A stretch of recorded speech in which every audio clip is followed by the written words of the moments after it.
تلاش کے اس ایپیسوڈ کے ساتھ مخاطب ہوں میں پشاور یونیورسٹی پشاور سے. نوجوانوں سے گفتگو مقصد ہے. موضوع ہے آج کا جمہوریت کے 5 سال.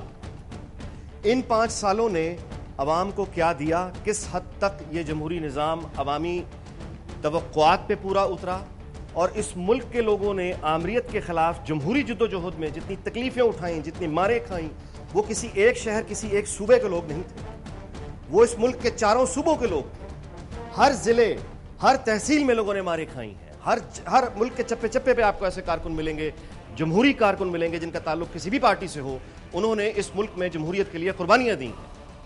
ہمارا فرض ہے کہ ہم ملک کے کونے کونے میں جا کے, 4 صوبوں میں جا کے نوجوانوں سے پوچھیں, لوگوں سے پوچھیں, اور ان سیاسی نمائندوں کو جن کو ہم نے ووٹ دیے ان کو اپنے سامنے بٹھائیں اور ان سے سوال کریں.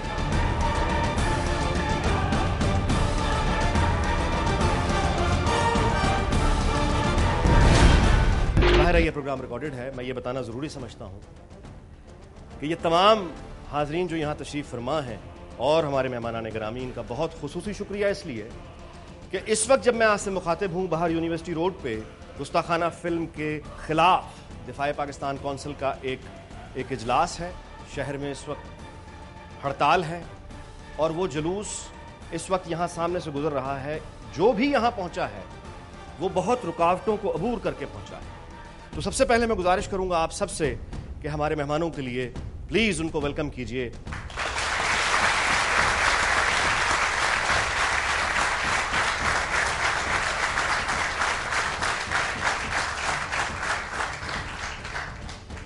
اسٹیج پہ ہمارے ساتھ تشریف فرما ہیں بریگیڈیئر سعد صاحب.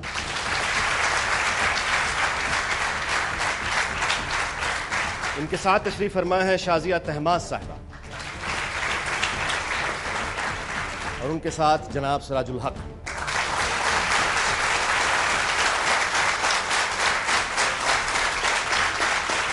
ساتھ والی کرسی جس کے لیے تالیاں میرا خیال ہم نہ بجائیں, وہ ہیں جناب ارباب طاہر صاحب, جن کو ہم نے دعوت دی تھی. ان کا تعلق ANP سے ہے.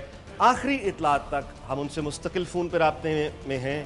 وہ کہہ رہے ہیں کہ وہ ٹریفک میں پھنسے ہیں, جلوس کی وجہ سے وہ تاخیر ہو رہی ہے, لہٰذا ہم ان کا شوق ختم ہونے تک انتظار کریں گے کہ وہ آئیں, اپنی نشست پر تشریف فرما ہوں اور لوگوں کے سوالوں کا جواب دیں. گفتگو کا آغاز کرتے ہیں بریگیڈیئر سعد سے. آپ یہ فرمائیے گا کہ اب زندگی کے اس موڑ پہ یہ جو آپ نے جمہوری نظام دیکھا اپنے اختتام کو پہنچ رہی, اسمبلیز اپنی مدت کو پہنچ رہی ہیں, آپ کی آبزرویشن اس جمہوریت کے بارے میں کیا ہے؟ کیا یہ وہی جمہوری نظام ہے جس کے لیے لوگوں نے قربانیاں دیں, ماریں کھائیں؟ سب سے پہلے تو میں ایک وضاحت کر لوں کہ چونکہ میں تنقید کروں گا تو اس کو یہ نہ سمجھا جائے کہ میں فوجی آمریت یا ڈکٹیٹرشپ کا حامی ہوں. یہ چند جرنیلوں کی جو سیاسی عزائم رکھتے تھے, یہ انہوں نے اقتدار پہ قبضہ کیا, اور اگر آپ چاروں کو دیکھیں تو انہوں نے ذاتی مفادات کے لیے اقتدار پہ قبضہ کیا. بات یہ ہے کہ میں جمہوریت کے خلاف نہیں ہوں. اس سے بہتر میرے خیال میں نظام جو انسان نے بنایا ہے, اس سے بہتر کوئی نظام ہے نہیں. یہاں پر میں نے دیکھا ہے کہ اس جمہوریت میں اگر کوئی کمزوریاں ہیں تو وہ میں اس میں 2-3 چیزیں بڑی جو میں واضح کرنا چاہتا ہوں. ایک تو ہے قائدانہ صلاحیتیں, لیڈرشپ فیلئر ہے, ٹوٹل لیڈرشپ فیلئر ہے, complete across the board political leadership میں فیلئر ہے. جنہوں نے بھی اقتدار میں آئے ہیں ان میں فیلئر ہے. ابھی لیڈرشپ کو اگر ہم دیکھتے ہیں, ابھی لیڈرشپ انکرپٹیبل ہونی چاہیے. جب آپ کرپٹ ہو جاتے ہیں, آپ اپنے ماتحت کے ساتھ آنکھوں میں آنکھیں ڈال کے بات نہیں کر سکتے. وہ آپ کا ماتحت نہیں رہتا ہے, وہ آپ کا پارٹنر بن جاتا ہے.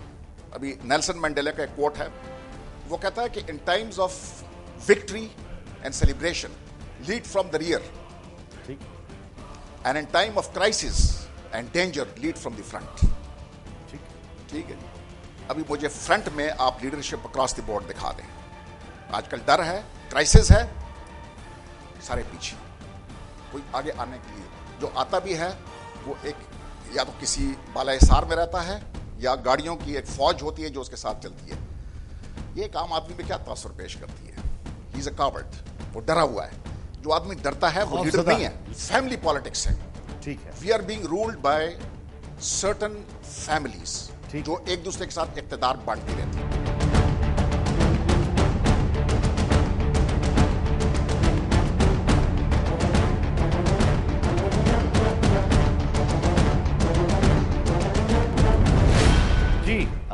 شازیہ صاحب آپ فرمائیے گا کہ آپ کے خیال میں یہ جو جمہوری اب اسمبلیز جو منتخب الیکشنز ہمارے سامنے کھڑے ہیں، آپ کے خیال میں یہ تجربہ کیسا ہے؟ جہاں تک احتساب یا ان چیزوں کی بات آتی ہے یا ایلیگیشن کی بات آتی ہے تو میرا خیال ہے وہ اختیار بھی عوام کے پاس ہوتا ہے کہ آپ ووٹ آؤٹ کر دو اس پارٹی کو. وہ جب آپ کے پاس آپ کے دروازے پہ آتی ہیں، آپ کو سمجھتے ہیں کہ ان کی پالیسیز کامیاب نہیں ہیں، آپ ان سے انکار کر دیں.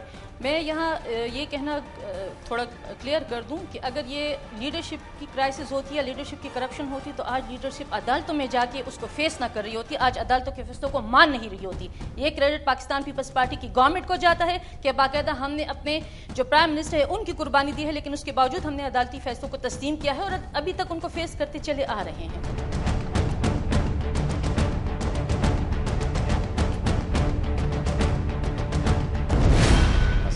صاحب ضرورت کا مظاہرہ کریں اور پاکستان کے ٹرائبل ایریاز میں جائیں اور اسی طرح سے زمین پہ کھڑے ہوں بغیر پروٹوکول کے اور لوگوں کی انتہائی اہم ذمہ دار اور سیاسی پارٹی کا لیڈر آخر الوداع اسلام آباد میں پاکستان کو کہہ رہا ہے یہ اس جمہوریت کے ناکامی نہیں ہے تو اور کیا ہے. میں عرض کروں گا اگر آج میرے ساتھ بھی پی ایس ایف کے اسٹوڈنٹ یہاں ہوتے ہیں، میں دیکھتی ہوں مجھ سے زیادہ تانیہ کس کے حصے میں آتی ہیں.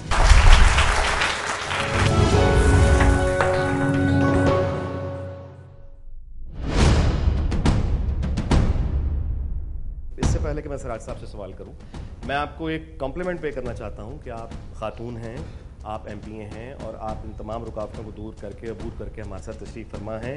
اور میں یہ دعا بھی کرتا ہوں کہ کاش آپ کی لیڈرشپ جناب جو صدر بھی ہیں آصف علی زرداری صاحب اسی طرح جرأت کا مظاہرہ کریں اور پاکستان کے ٹرائبل ایریاز میں جائیں اور اسی طرح سے زمین پہ کھڑے ہوں بغیر پروٹوکول کے اور لوگوں کی کبھی بھی جو یہاں پہ آرمی پرسنلز بھی بیٹھے ہیں جو کہ ہیڈ ہوتے ہیں آرمی کا، وہ ہر جگہ نہیں جاتا، ان کے ورکر ہی حاضر ہیں. میں بھی اسی پارٹی کے ایک ورکر ہوں کہ اتنی مشکلات کو عبور کر کے انشاءاللہ تعالیٰ ابھی بھی آئی ہوں اور آگے بھی آؤں گی. ہر جگہ جو ہے تو جرنیل کا جانا ضروری نہیں ہوتا، جو اس کے محافظ ہیں، جو اس کے سولجر ہیں، وہی آپ کے لیے کافی ہے. ہم حاضر ہیں، آپ ہمیں فرمائیں کیا حکم ہے. اچھا جی سراج صاحب، آپ کی نظر میں بتائیے گا، یعنی پہلا دور حکومت تھا، ظاہر ہے آپ سینئر وزیر تھے خیبر پختونخوا کے، اب ووٹ آؤٹ ہو گئے آپ، ظاہر ہے ایک اور کولیشن کی یہاں گورنمنٹ بن گئی. سو آپ بتائیے گا کہ یہ جو عرصہ گزرا اسے آپ کس طرح دیکھتے ہیں؟ میں پشاور یونیورسٹی میں اور یہاں طلباء بیٹھے ہیں، لیکن میں ضروری سمجھتا ہوں اس شخصیت کا نام لینا جو اس وقت اس یونیورسٹی میں نہیں ہے، اور وہ اس یونیورسٹی کے سابق وائس چانسلر جناب اجمل خان صاحب ہے، جو گزشتہ کئی سالوں سے کسی غار میں ہوں گے لیکن اس جمہوری دور میں اغوا کیے گئے ہیں. وہ زندہ ہے، اس کے ویڈیو کیسٹ آتے ہیں، اس کا پیغام ملتا ہے، لیکن افسوس اور ہزار بار افسوس کہ موجودہ جمہوری حکومت اس کے رہائی کے لیے کچھ نہیں کر سکی.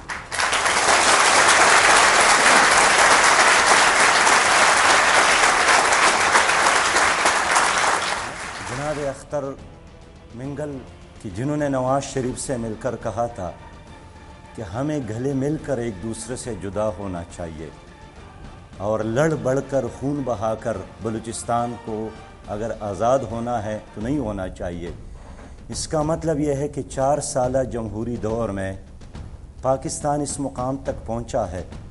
ایک انتہائی اہم ذمہ دار اور سیاسی پارٹی کا لیڈر آخر الوداع اسلام آباد میں پاکستان کو کہہ رہا ہے یہ اس جمہوریت کی ناکامی نہیں ہے تو اور کیا ہے. میں عرض کروں گا کبھی مسلم لیگ میں الیکشن ہوا ہے، یہ پارٹی نہیں ہے، یہ پراپرٹیاں ہیں. اس لیے کہ باپ کے بعد بیٹے کو اور بیٹے کے بعد نواسے کو، اگر کوئی بڑا نہ ہو خیر کوئی چھوٹا کسی تعلیمی ادارے میں ہو تو اس کو چیئرمین بناتا ہے، لیکن پارٹی ورکر کو یہ مقام نہیں دیتا ہے.